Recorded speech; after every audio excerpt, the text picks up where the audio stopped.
आज हम लोग पढ़ने वाले हैं परसेंटेज। परसेंटेज का सवाल नंबर फर्स्ट क्या कहता है, देखिए ध्यान से। 24,144 का कितने प्रतिशत है? ध्यान से समझना इस सवाल को। 24,144 का कितने प्रतिशत है? तो जहाँ भी हमें का शब्द मिलेगा, किसी के साथ में का शब्द मिलेगा, जैसे 144 का पूछ रहा है, तो ये वाली वैल्यू हमेशा नीचे होगी। जो वैल्यू ऊपर दिया होगा, यानी फर्स्ट वैल्यू ऊपर, का के साथ जिसके साथ का लिखा होगा वो वैल्यू हमेशा नीचे होगी बटे में। कहने का मतलब है इस सवाल का क्या रिजल्ट होगा, 24 बटे में 144 नीचे रहेगा, इसके साथ का जुड़ा हुआ है, 144 नीचे रहेगा, गुणा में कर देंगे हम 100। प्रतिशत में बदलना है तो गुणा में 100, ठीक है। अब इससे काटापीटी करते हैं, काटेंगे किससे, पहले काटते हैं 2 एकम 2, 2 दूनी 4, 2 से 14, 2 दूनी 4, 12 से काटेंगे 6 बार जाएगा, ये हो जाएगा 100 बटे 6, भाग कर देंगे तो हो जाएगा 16 सही 2 बटे 3, 16 छक्का 96, 4 बटे में 3 6 हो जाएगा, 2 बटे 3 आ जाएगा। ये किस में बदला, प्रतिशत में। हमारा रिजल्ट हुआ 16 से 2 बटे 3%। अगला सवाल लेते हैं इसी टाइप का। सवाल नंबर 2 कहता है 3/5 कामा 10/7 का कितने प्रतिशत है। अब कितने प्रतिशत पूछ रहा है, जिसके साथ का लगा हुआ वो वैल्यू हमेशा नीचे होगी, जो पहले होगी वो हमेशा ऊपर होगी। 3/5 ऊपर होगी, का शब्द लिखा है किसके साथ, 10/7, तो पूरे के बटे में 10/7 वैल्यू नीचे होगी। पर प्रतिशत में बदलना है तो गुणा में हम 100 से कर देते हैं गुणा। अब ये वैल्यू समझना है क्या कैसे कटेगी, दोनों बटे में, यहाँ तो 2 बटे में है ही, यहाँ हो गया 10/7। अब करना कैसे है, इन सवालों को हल करने के लिए सबसे अच्छा तरीका क्या है, बाहर बाहर गुणा कीजिए, अंदर अंदर गुणा कीजिए। कहने का मतलब बाहर बाहर गुणा करके ऊपर लिखिए, अंदर अंदर गुणा करके नीचे लिख दीजिए। तो 3 से 7 में गुणा करेंगे तो 7 हो गया 21, 5 से 10 में गुणा करेंगे तो 10 पचे हो गया 50। और गुणा में अभी लेकिन 100 लिखा हुआ है, उसको मैंने कहाँ चेंज किया अभी। अब यहाँ से काटते हैं इसे, 0 से 0 कट गया, 5 से काटा, 5 से 2 बार कटेगा, 21 गुणा में 2 हो गया 42% आपका रिजल्ट। अगला सवाल लेते हैं। अगला सवाल क्या कहता है, अगला सवाल है 1751 का कितने प्रतिशत है। जिसके साथ का लगा होगा वो हमेशा वैल्यू नीचे होगी, जो ऊपर होगा ऊपर होगी। 17 ऊपर, का लगा है 51 के साथ, 51 नीचे। प्रतिशत में बदलना है तो गुणा में 100। 17 से काटा इसको, 17 का नाम 17, 3 बार गया ये, 1/3 गुणा में 100 लिखा हुआ है, इसका मतलब है 100/3। 3 से भाग करेंगे 100 को, 3 से 100 को भाग करेंगे, 3 त्रिका 9, 1 10, 3 त्रिका 9, तो 1/3, 33 से 1/3%। ये आपका रिजल्ट हो गया, आंसर। अगला सवाल लेते हैं। अगला किस टाइप का सवाल बनेगा,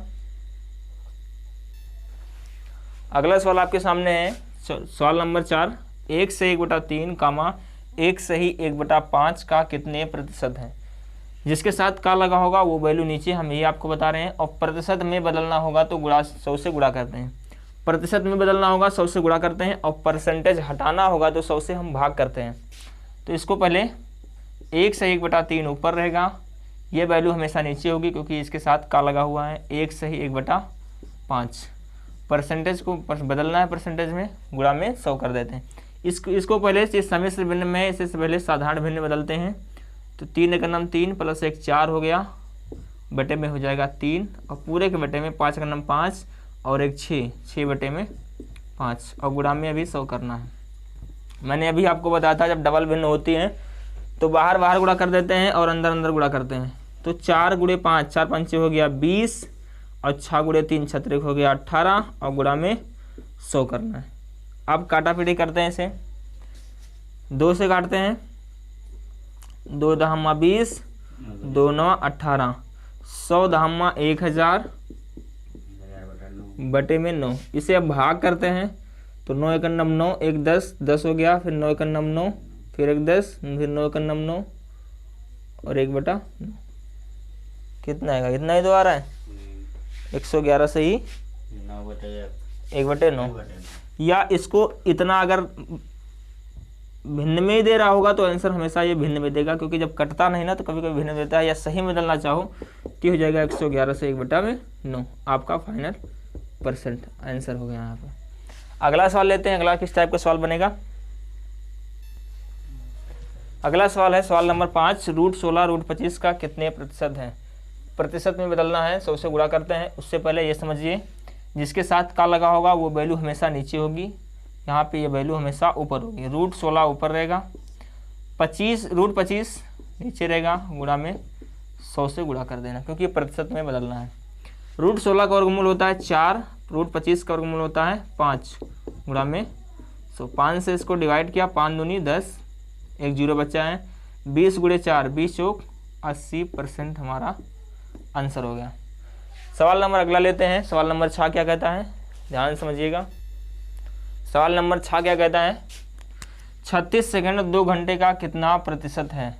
सबसे पहले ये चीज़ ध्यान देना, अगर यहाँ कोई वैल्यू सेकंड में है तो जो घंटा लिखा है इसको भी आपको सेकंड में कन्वर्ट करना है, चेंज करना है। अगर यहाँ मिनट में होता तो इसको भी मिनट में, अगर यहाँ घंटे में होता तो इसको घंटे में बदलना पड़ता। इसी तरह किलोग्राम और ग्राम वाले कुछ सवाल में ऐसे बनता है, अगर यहाँ कोई वैल्यू ग्राम में दिया है और यहाँ किलोग्राम में दिया है तो उसको भी ग्राम में बदलना पड़ेगा। कहने का मतलब दोनों एक ही चीज़ का एक ही मापन, एक ही वो इकाई होनी चाहिए। यहाँ सेकंड है, यहाँ पे घंटा है, तो इसको घंटा को सेकंड में आपको बदलना पड़ेगा। तो इसके साथ का लगा हुआ है, ये वैल्यू नीचे रहेगी, प्रतिशत में बदलना है तो 100 से गुणा। 36 सेकंड 36 ऊपर रहेगा, तो यहाँ हम देखते हैं 36 सेकंड 36 ऊपर होगा। 2 घंटे लिखा है, इसको चेंज करना है आपको सेकंड में, तो 1 घंटे में होता है 3600 सेकंड, तो वहीं पे आपको 2 घंटे में मिलेगा कितना, 7200 सेकंड। यहाँ पे 2 घंटे लिखा है, इसका मतलब यहाँ पे सेकंड में बदलेंगे तो यहाँ पे 7200 सेकंड आएगा। परसेंटेज को प्रतिशत में बदलना है तो 100 से गुणा कर देते हैं। आगे समझिए, इससे कटापिटी करते हैं। ये 00 से ये 00 हट जाएगा। 36 सेकंड हम 36 और 36 दूना 72, आपका आंसर आएगा 1/2%, या इसको फिर चेंज करना चाहो तो 0.5% आंसर हो गया। सवाल नंबर 7 देखिए, सवाल नंबर 7 क्या कहता है यहाँ पे,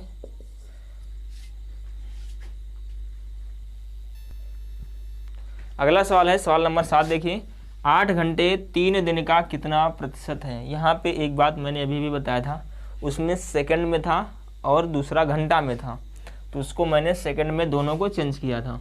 यहाँ पे 8 घंटे है, यहाँ इस अगला है 3 दिन है, तो यहाँ 8 घंटे है, यहाँ पे 3 दिन है, तो 3 दिन को भी आपको घंटे में बदलना पड़ेगा। कहने का मतलब है 3 दिन में कितना घंटे, 3 दिन में कितना घंटे, एक दिन में कितना घंटे, एक दिन में कितना घंटे, एक दिन में 24 घंटे, तो 3 दिन में कितना घंटे, 24 तिया 72 घंटे, तो 3 दिन में हो गया आपका 72 घंटे।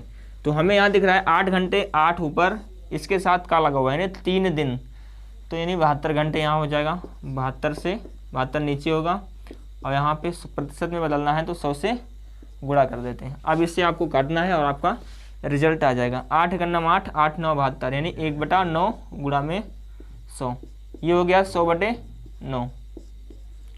इसे आप बदलिए, अर्थात इसको भाग कीजिएगा, तो 9 × 9 1 10, 9 × 9 1/9, यानी 11 सही 1/9% आपका रिजल्ट हो गया आंसर।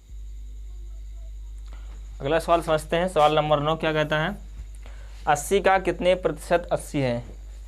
तो यहाँ समझिए, जिसके साथ का लगा है वो वैल्यू नीचे होगी, जो यहाँ पे ऊपर होगी।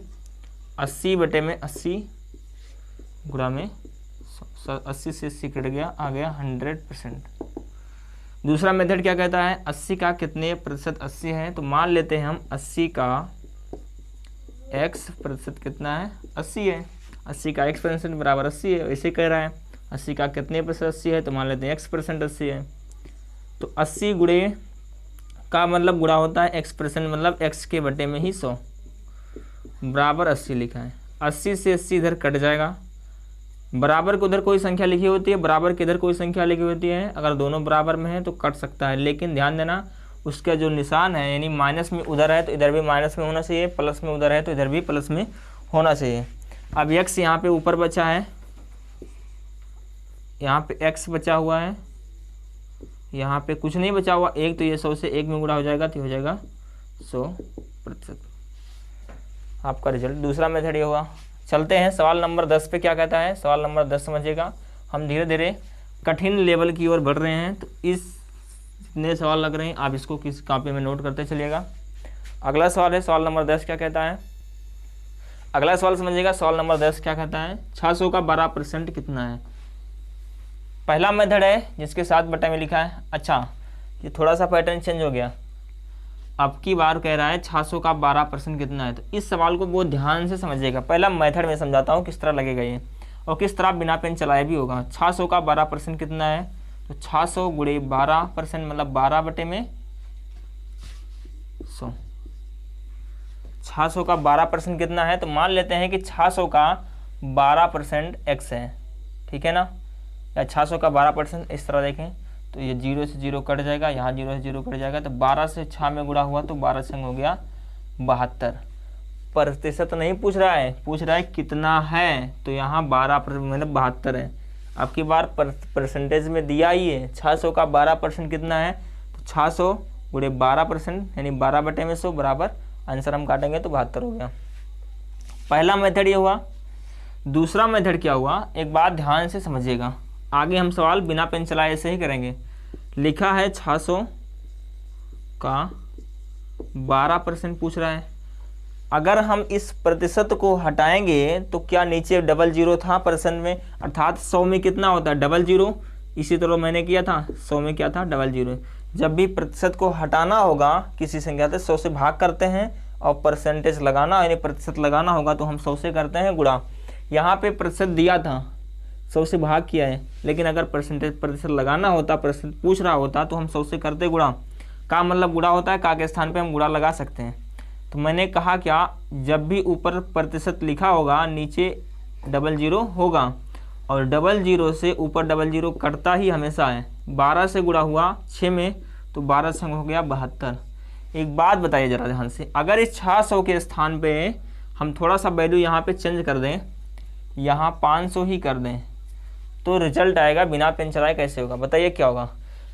परसेंटेज के स्थान पे बटे में नीचे 100 होगा, और यहाँ पे जो 500 लिखा है 500 में डबल जीरो, इसका मतलब प्रतिशत से डबल जीरो हट जाएगा, बचेगा क्या, केवल 12 गुणे में 5, तो 12 पंचे 60 हमारा रिजल्ट होगा। प्रतिशत नहीं कह रहा है, नहीं 7% लगा दो, ये गलत हो जाएगा, 60 होगा केवल बस। अगला सवाल क्या कहता है, अगला सवाल इसी तरह हम सारे सवाल करेंगे, अब ध्यान से समझिएगा। सवाल नंबर 11 की ओर बढ़ते हैं। सवाल नंबर 11 क्या कहता है, ध्यान से समझिएगा। सवाल नंबर 11 आगे समझते हैं। सवाल नंबर 11 क्या कहता है, 80 का 90% कितना है। अब हमें ध्यान से समझना है सारा सवाल। सवाल नंबर 11, 12, 13, 14, 15, 16 सब इसी टाइप का है, एक बार ध्यान से समझिएगा। आप बिना पेन चलाए भी कर सकते हैं। 80 का 90% कितना है, यहाँ पे इसके साथ प्रतिशत लगा हुआ है, इसका मतलब नीचे बटे में 100 होगा। अब नीचे बटे में 100 और ऊपर, यानी 100 में डबल जीरो होता है और ऊपर कितना होता है, अगर डबल जीरो ऊपर हो और डबल जीरो नीचे हो तो कट जाता है। प्रतिशत के साथ जब हटाएंगे तो बटे में नीचे 100 होगा, 100 में डबल जीरो और डबल जीरो यहाँ से ये कट जाएगा, तो हो जाएगा 8 गुणे 9, क्योंकि का मतलब गुणा होता है।